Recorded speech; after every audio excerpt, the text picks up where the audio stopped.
Pune I T क्षेत्राच्या झपाट्याने वाढणाऱ्या शहरात 7 ऑक्टोबर 2009च्या रात्री क्रूरतेचा कळस गाठला गेला. पुणे शहर एक भीषण बातमीने हादरले. सिनेक्रॉन कंपनीत काम करणाऱ्या आय टी इंजिनियर नैना पुजारी यांच्या रेप आणि खुनाने. नमस्कार, मी लक्ष्मीकांत आणि तुम्ही बघताय सॉर्ट आउट. ती रोजच्या प्रमाणे कॅबने स्वारगेटला जाणार होती. कॅब नसेल तर ती हडपसरवरून बस पकडायची. साधारण 8 वाजता ती ऑफिसमधून निघत असे. त्या दिवशी ऑफिसमधून निघण्याच्या आधी तिने नवऱ्याला अभिजितला फोन केला होता. मी ऑफिसवरून निघाले. तिचा पती स्वारगेटला तिला रिसीव्ह करण्यासाठी थांबला होता, पण त्या दिवशी कंपनीची कॅब उशिरा निघणार होती, त्यामुळे तिने बसने निघायचे ठरवले. कंपनीच्या गेटपासून ती रिलायन्स मॉलपर्यंत चालत आली. काही वेळाने मागून पिवळ्या पट्टीची कॅब येऊन तिच्याजवळ थांबली. ड्रायव्हरने कुठे जाणार असे विचारले. तिने हडपसर सांगितल्यावर ड्रायव्हरने होकार दिला. ड्रायव्हर त्याच्या बाजूला एक आणि मागे 2 जण बसले होते. ती पॅसेंजर सीटवर मागे जाऊन बसली. त्यातला एक जण पुढे मगरपट्ट्याला उतरला. पुढच्या सीटवरून आरोपी विश्वास मागे आला आणि तिच्यावर ओरपार होऊ लागला. तोंड दाबून धरले आणि तिच्या अंगावरचे सारे कपडे काढून टाकले. ती हेल्पलेस झाली होती. ती सीट खाली स्वतःला लपवू लागली. त्यानंतर ती गाडी हडपसरवरून मांजरी मार्गे वाघोलीला पोहोचली. वाघोलीजवळील शंकर मंगल कार्यालयाजवळ एक रिकामे पटांगण होते. तिथे तिघांनी तिच्यावर गँगरेप केला. नंतर त्यांनी तिच्याजवळील सामान तपासायला सुरुवात केली आणि त्यांना ATM सापडले. तिघांनी आपला मित्र राजेश चौधरीला फोन केला. त्याला सेक्स वर्कर मागवल्याचे सांगण्यात आले. चौधरीने आईला खोटी माहिती दिली आणि तत्काळ घराबाहेर पडला. नंतर मेडिकलवरून कंडोम घेऊन तो तिथे पोहोचला. त्यानंतर चौधरीनेही अत्याचार केला. काही वेळाने गाडी मरकड रोडला पोहोचली. योगेश राऊत आणि ठाकूर ATM घेऊन मोटरसायकलने विमाननगरला पोहोचले. ATM मधून त्या रात्री त्यांनी 16,000 काढले. वाघोली आणि खराळी बायपास जवळील आत्ताच्या दर्ग्याजवळ त्यांनी गाडीवरून बिर्याणी विकत घेतली. अर्धी स्वतः खाल्ली आणि उरलेली तिला खायला दिली. अर्थात ती अर्धमेली वेदनेने विवळत होती. तिने काहीही खाल्ले नाही.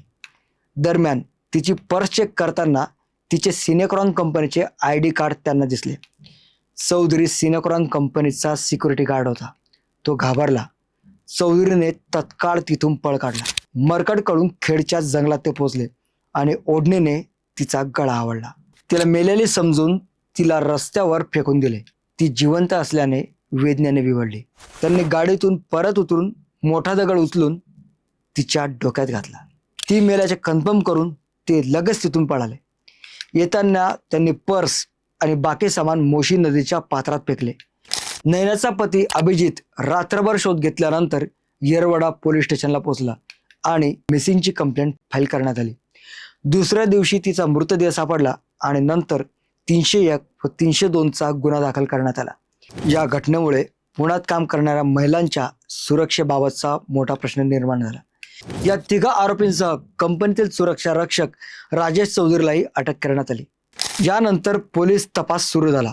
ATM वरील CCTV footage, mobile location, DNA पुरावे सर्व सत्याकडे निर्देश करत होते. आरोपी होते 4: योगेश राऊत, महेश ठाकूर, विश्वास कदम आणि राजेश चौधरी. राजेश चौधरी पुढे सरकारचा साक्षीदार झाला, पण बाकी तिघांनी केलेला गुन्हा पापाच्या पलीकडचा होता. या प्रकरणातील सर्वात धक्कादायक गोष्ट म्हणजे मुख्य आरोपी योगेश राऊतचा 2011 मध्ये न्यायालयीन कोठडीतून पलायन.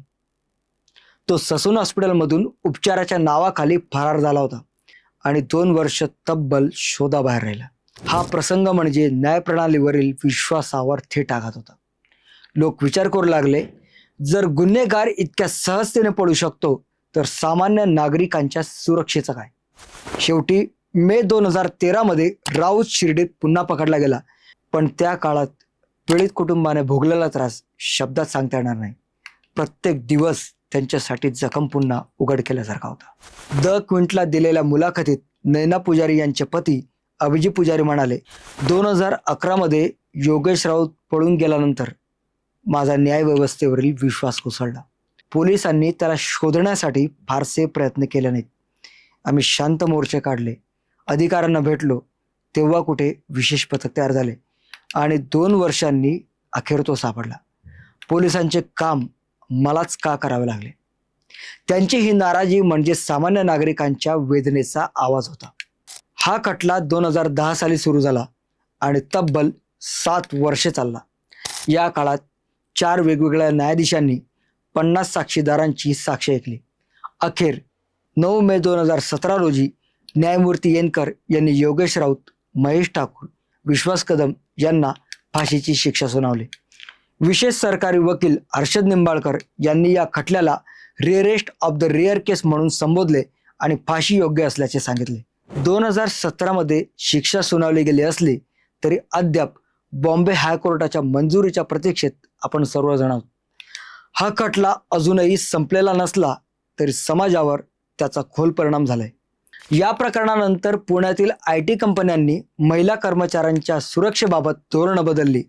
लेडीज ट्रान्सपोर्ट, GPS ट्रॅकिंग आणि नाईट शिफ्ट प्रोटोकॉल चालू झालेत. अनेक कंपन्यांनी पिक अँड ड्रॉप सेवा सुद्धा अनिवार्य केल्यात.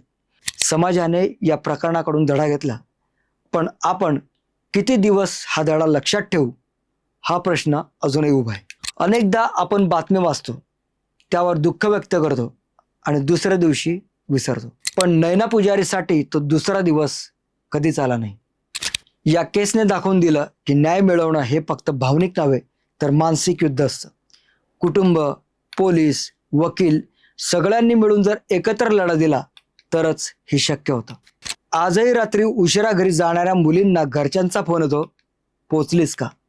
हा प्रश्न आपल्याला आठवण करून देतो की सुरक्षिततेचा प्रवास अजूनही संपलेला नाही. नैना पुजारी हे केवळ एका व्यक्तीचं नाव नाही, ते एक प्रतीक आहे महिलांच्या सुरक्षिततेचं, आत्मसन्मानाचं आणि न्यायाच्या शोधाचं. ती एक आठवण आहे जी झोपलेल्या व्यवस्थेला जागा करते. तिच्या नावाने सुरू झालेल्या चर्चांमधून समाजाने शिकत राहणं गरजेचं आहे. जस्ट अनदर केस असं म्हणणं सोपं आहे, पण तिच्या आई वडिलांसाठी प्रत्येक दिवस जगण्याची शिक्षा होती. त्यांनी न्याय मिळेपर्यंत कधीही हार मानली नाही. आज आपण नैना पुजारीच्या आठवणीत जेव्हा डोळे मिटतो तेव्हा तो केवळ दुःख नसतो, तो एक संकल्प असतो. अशा नैनांचा अंत पुन्हा कधीच व्हायला नको. मित्रांनो, तुम्हाला आजचा एपिसोड माहितीपूर्ण वाटला असेल तर सॉर्ट आउट बाय लक्ष्मीकांत या चॅनलला सबस्क्राईब करा. Stay tuned for more updates. भेटूया लवकरच.